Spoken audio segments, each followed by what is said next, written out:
not bow their heads, but we escaped the flooding. Occasionally, at the height of the wind, capricious waves rise up and overflow the one access road, and at those times we were trapped, observing from above the unusual spectacle of the raging bay. I like it that winter forces us to turn inward. I live in Marin County, to the north of San Francisco, 20 minutes from the Golden Gate Bridge, among hills golden in summer and emerald in winter, on the west shore of the enormous bay.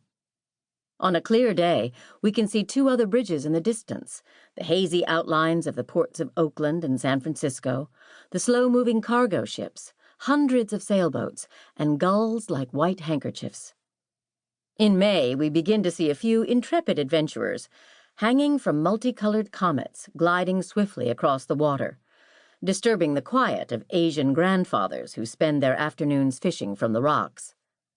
From the Pacific, one does not see the narrow access to the bay, which greets the dawn wrapped in fog, and the sailors of yesteryear passed on by, never imagining the splendor hidden a little farther in. Now that entrance is crowned by the elegant Golden Gate Bridge with its proud red towers. Water, sky, hills, and woods. That is my landscape. It wasn't the end-of-the-world windstorm or the machine gun hail on the roof tiles that kept me awake last night. It was the anxiety of knowing that with the light of day, it would be the 8th of January. For 25 years, I have begun a book on that date, more from superstition than discipline. I'm afraid that if I begin on any other day, the book will be a failure, and that if I let an 8th of January go by without writing, I'll not be able to start for the rest of the year. January arrives after a few months without writing, months in which I've lived turned outward, in the uproar of the world, traveling, promoting books, giving lectures, surrounded by people, talking too much. Noise and more noise. Most of all, I fear going deaf, not being able to hear the silence. Without silence, I'm done for.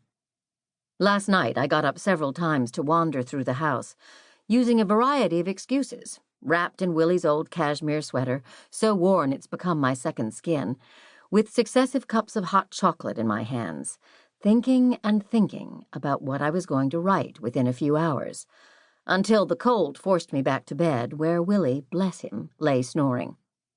Pressed against his naked back, I tucked my icy feet between his long, firm legs, breathing in the surprising scent of a young man that hasn't changed in all these years.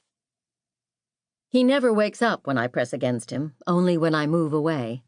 He's used to my body, my insomnia, and my nightmares.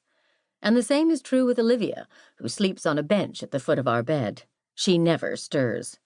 Nothing interrupts that silly dog's sleep, not the mice that sometimes creep out of their holes, or the funk the skunks emit as they make love, or the wandering souls murmuring in the darkness. If a madman armed with a hatchet should attack us, Olivia would be the last to know.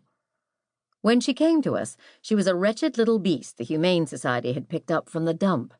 She had a broken leg and several broken ribs.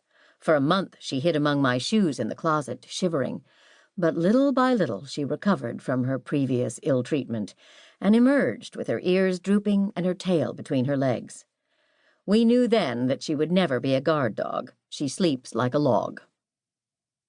By daybreak, finally, the wrath of the storm had ceased, but it was still raining. With the first light at the window, I showered and got dressed, while Willie, wrapped in his jaded shake dressing gown, went to the kitchen. The smell of freshly ground coffee enveloped me like a caress, aromatherapy. These everyday routines unite us more than the clamor of passion. When we're apart, it is this silent dance we miss most. We each need to feel that the other one is near, always there in that intangible space that is ours alone. A cold dawn, coffee and toast, time to write, a dog that wags her tail, and my lover. Life could be no better. Willie gave me a goodbye hug, for I was leaving on a long journey. "Good luck," he whispered, as he does every year on this day, and I took my coat and umbrella, went down 6 steps, skirted the swimming pool, walked through 50 feet of garden, and reached the casita where I write, my study, my cuchitril.